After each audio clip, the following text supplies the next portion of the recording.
This is actually a cold front, just so you'll know. We have 4 seasons in San Antonio: hot, hotter, hottest, and Christmas. That's it. So you came at a great time. You're probably wondering what this bell is all about, why we're here, and what's about to happen will unfold before your very eyes. And the stories that we're going to be telling you, I think you'll be very, very impressed, and certainly something to write home about. So I would ask you to please stand, ladies and gentlemen, for the presentation of colors by the 32nd Medical Brigade here in San Antonio.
How about a big hand for the 32nd Medical Brigade Color Guard?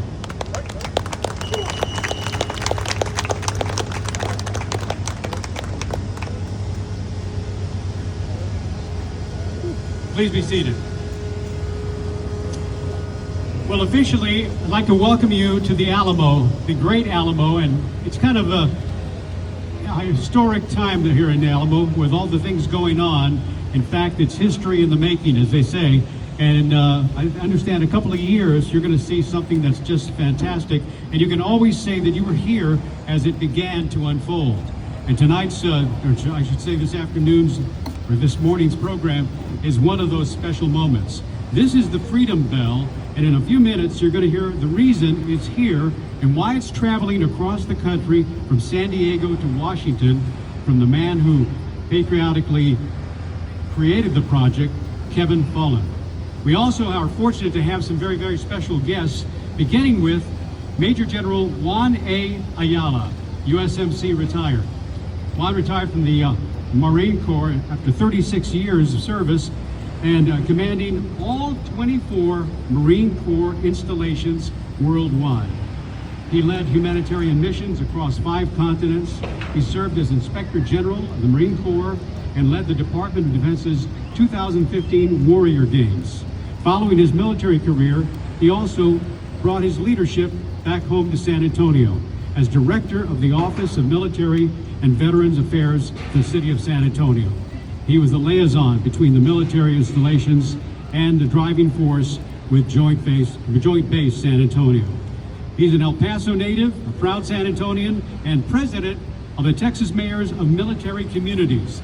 Please welcome Major General Juan A. Ayala. On behalf of the Mayor, City Council, and citizens of this great city of San Antonio, Military City USA, the only city in the universe that has been officially trademarked by the Washington Trademark Office as Military City USA. Welcome to today's event. You know, we consider it a privilege to be included in one of America's Freedom Bell stops. I don't like that whistle, but it's okay. I want to thank the Phelan family for their work and for bringing the bell here to our city. In my opinion, in our opinion, San Antonio is an essential stop for America's Freedom Bell. This city hosts the largest joint base in the Department of Defense, Joint Base San Antonio. The 86,000 men and women who serve at Joint Base San Antonio are at the forefront of our nation's national defense, performing missions essential to our national defense in the areas of aviation, military medicine, cybersecurity, training, and intelligence. You know, there are about 250,000 veterans who have chosen to live here in the San Antonio region, and 1 in 8 citizens in our city are associated with the military. Our city prioritizes veterans who apply for fire and police departments in San Antonio. And today, most of the 1,900 of the 13,000 people that are employed by the city of San Antonio, the 7th largest city in the nation, are either in our police or fire departments. Our city not only honors the military, but is an important partner with Joint Base San Antonio, providing tangible support by securing millions of dollars in funding for infrastructure projects, protecting military missions, and funding employment for military spouses, and recognizing our veterans at City Council and other ceremonies. You know, the Liberty Bell is a powerful symbol of freedom. And today, you are standing in another American, very powerful symbol of freedom, an iconic symbol of freedom, the Alamo. And a few blocks from here, in a pretty nondescript building right down the road, a young man took the oath to become a United States Marine in 1943. His name was Harlan Block.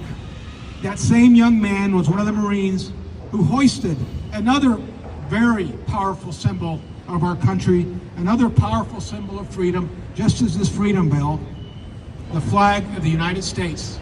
And he was one of the flag raisers that hoisted that flag on Mount Suribachi during the Battle of Iwo Jima. 2 or 3 blocks down the road, that is where that young man took the oath. Unfortunately, he was killed in action in Iwo Jima, but his memory lives on here in San Antonio. That photograph is one of the most famous in history and symbolizes the sacrifices, commitment, and duty of our military throughout its 250-year history. And oh, by the way, San Antonio has an older history. We have a history of 300 years with the military, founded when the Spanish soldiers and the priests came and founded this city on the San Antonio River. I want to thank you again for attending the ceremony. And we'll continue to honor the military, their families, and communities that support them for the next 250 years. But before I'm done, I was asked to read a letter from the Commandant of the Marine Corps to today's ceremony. It's a message from the Commandant of the Marine Corps, General Eric M. Smith. This year marks a significant milestone for our nation. We celebrate 250 years of independence. That freedom was secured through the service and sacrifice of generations of Americans, from the Revolutionary War to today. We take pride in the legacy they built and carrying it forward. Across our armed forces and throughout communities nationwide, this anniversary will be observed with a deep and undying sense of gratitude. The Freedom Bell has come to embody that gratitude, its resonance echoing across hallowed ground both at home and abroad. From the war memorials of Washington, D.C., to the shores of Normandy, from Pearl Harbor to Ground Zero, each toll pays a tribute to those who have borne the weight of liberty. They are the men and women of our armed forces, past, present, and future. As we reflect on this historic anniversary, we're reminded that such selfless service is rooted in a commitment to something greater than oneself. These enduring values have defined every generation that has stepped forward to serve, and they will continue to define those who answer the call in the years ahead. The Freedom Bell calls on all of us to reflect on what it means to be an American and in the lasting significance of our independence. On behalf of all Marines, I wish you a safe and meaningful commemoration of 250 years of freedom. Semper Fidelis, Eric M. Smith, General, U.S. Marine Corps, Commandant of the Marine Corps. Thank you. Semper Fidelis. excuse me, there's a story that we hear all the time about Iwo Jima, but it was nice to get that San Antonio connection as he gave it to us. So thank you once again, Juan. Retired Master Chief Petty Officer of the Navy, James Honea, is the highest enlisted position in the United States Navy from September 22 to September 25, closing out 38 years of service that began when he enlisted in 1987. Well, as the Navy's top enlisted sailor, Honea was a tireless advocate for men and women in the ranks, and worked directly with Congress and the Department of Defense to secure 15% pay raise for junior enlisted personnel, and drove meaningful improvements in housing, medical care, spouse employment, and child care services. He was equally committed to the mental health, championing better access and support for sailors abroad, as well as in shipyards and maintenance. A decorated career sailor, Honea has earned the Defense Superior Service Medal, 2 Legions of Merit, and 5 meritorious medals. He retired as one of the most consequential enlisted leaders in modern Navy history, not for rank alone, but for the sailors whose lives he served, and were measurably better because he served them. Please welcome retired Master Chief Petty Officer of the Navy, James Honea. Really say good morning. It's definitely a lot warmer than just a good morning. Booyah. Hey, forgive me real quickly if I call you shipmates. Just understand that's a term of endearment in the United States Navy. It's one that we bestow upon our closest friends and ones that we can depend on.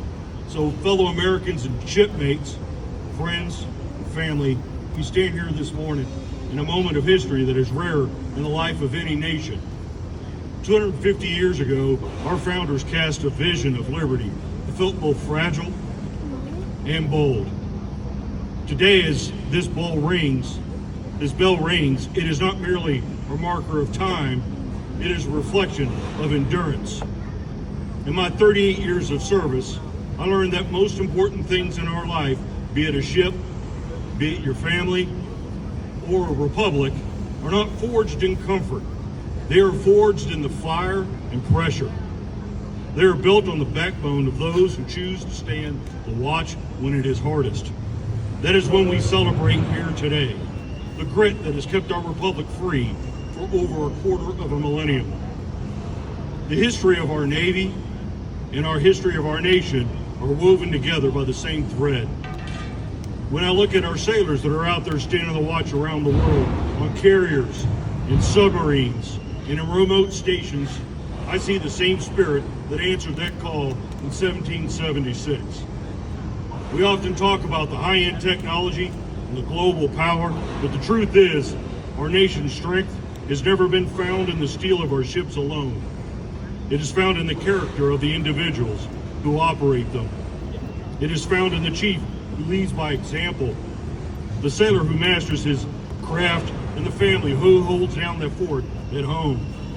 That tradition of service, ladies and gentlemen, is our greatest inheritance. As your 16th Master Chief Petty Officer of the Navy, my service was dedicated to the men and women who fight and defend our freedoms. I've seen them fight in the light, and I've seen them fight in the shadows. I've seen them exercise the moral courage when it was unpopular, and the technical competence when it was most critical. When this bell tolls later this morning, I want it to sound for them. Let it ring for that junior state sailor that is standing duty on a holiday. Let it ring for the military spouse that is balancing an unpredictable schedule. Let it ring for the veterans that have paved the way. They are the ones that translate the abstract idea of freedom into the daily tangible reality that we all enjoy. They are the reason why this bell will ring today. But we're not here simply to look back at our last 250 years with nostalgia. We're here also to look forward with resolve. And a milestone like this is a reminder that freedom is not a static gift. It is a living, breathing responsibility. It must be defended by each generation on their watch with the same intensity as the last. As we mark this 250th year, Let us pledge that our best days are not behind us, but ahead of us. Let us commit ourselves to the hard work of unity and the quiet discipline of service. May this bell ring out today as a promise of those who came before us and challenge those who will come after us. The United States stands ready. We remain the shield of this republic, and we remain the keepers of that fire. And happy 250th birthday, America. If I could now, I would like to read a letter from our Chief of Naval Operations. For more than 2 centuries, the United States Navy has served as a nation's steadfast guardian. From the Continental Navy in 1775 to our modern fleet today, sailors have always answered the call.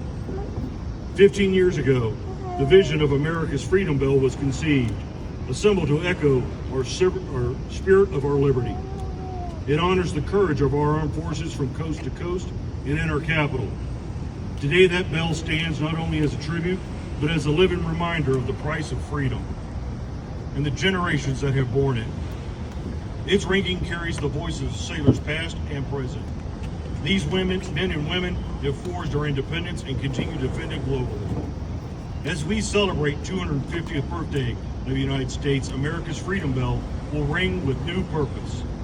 Its sounds honor every sailor who has served the founding of the Continental Navy, those who faced overwhelming odds to secure victory against the most powerful military forces of their time, and those who followed in the wake to preserve our hard-won liberty. We remember that freedom is neither accidental nor guaranteed. It is earned through sacrifice, sustained by vigilance, and strengthened by unity. The ringing of America's Freedom Bell will stand as a solemn tribute to those who gave everything in defense of our nation, and as a call to future generations to carry forward that legacy.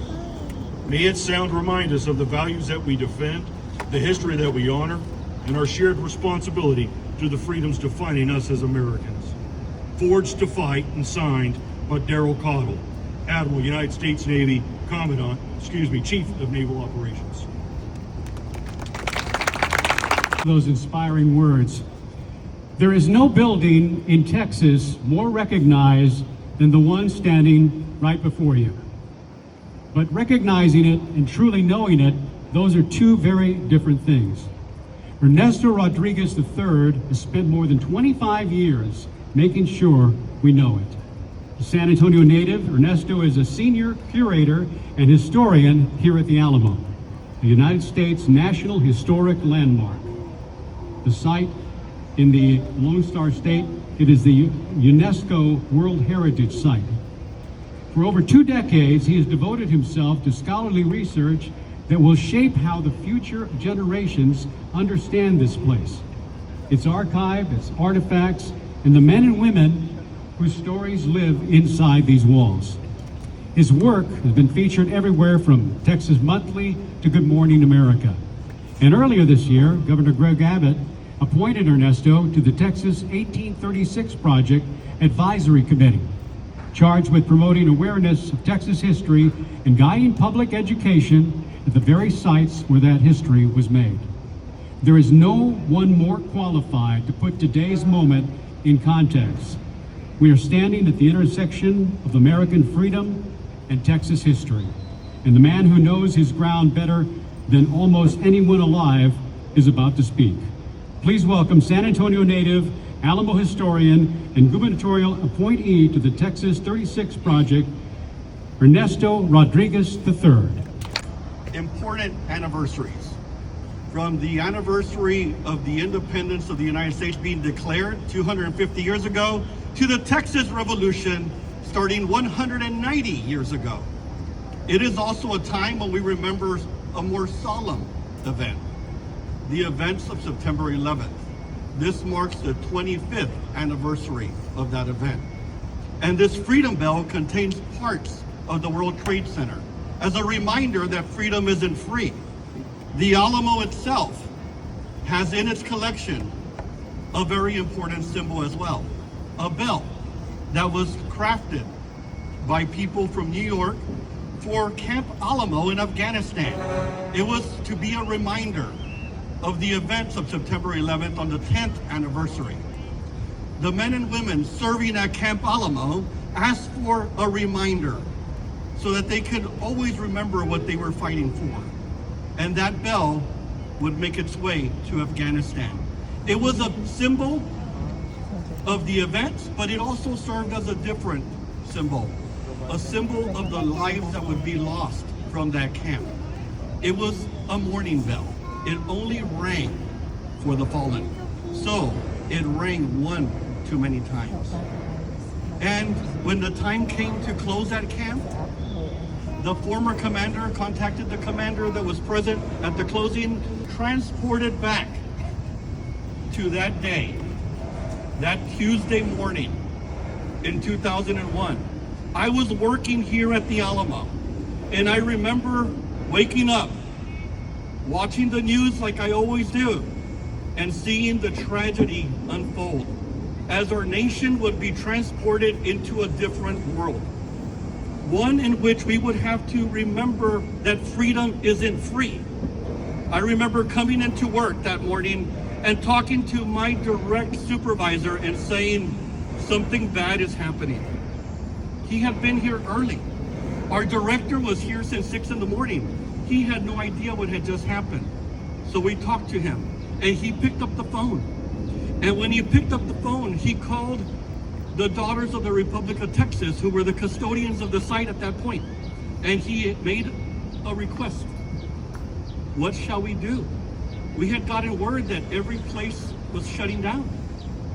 At that point in time, the Daughters of the Republic of Texas made a decision that would change the course of the Alamo's history.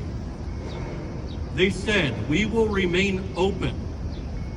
The lives that were lost fighting for freedom on March 6, 1836 would not be in vain.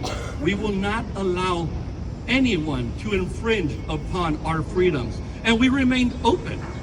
I remember coming up here and looking at our staff. And one of the people that was here on that day is actually standing right back there, named David Smith. And we were working together. And we decided we were not going to allow anyone to step on that freedom. Imagine the crowd that you see today. The day before, we had been very busy. The crowds were very, very light. And people were coming to the Alamo and they would ask, what happened? And when you would inform them, many of them would leave in tears, for our world had changed. But we stood out here. Later on that afternoon, some of the same guests that had appeared in the morning came back. And we talked to them. And we asked them, why have you returned? And the response was, because the Alamo means something. We went from being a historic site to being a beacon of hope, because we stood firm by the belief that the sacrifice from 1836 would always be honored. Men and women serving in the military have always come to pay their respects, to have ceremonies here, whether it's a retirement or a promotion. But following those events, more and more came to pay their respects and to remember the sacrifice. Today, 190 years after the fall of the Alamo on March 6th, this historic shrine remains a beacon of hope. And I am one of the lucky ones that gets to protect this site, that gets to spread the word throughout the entire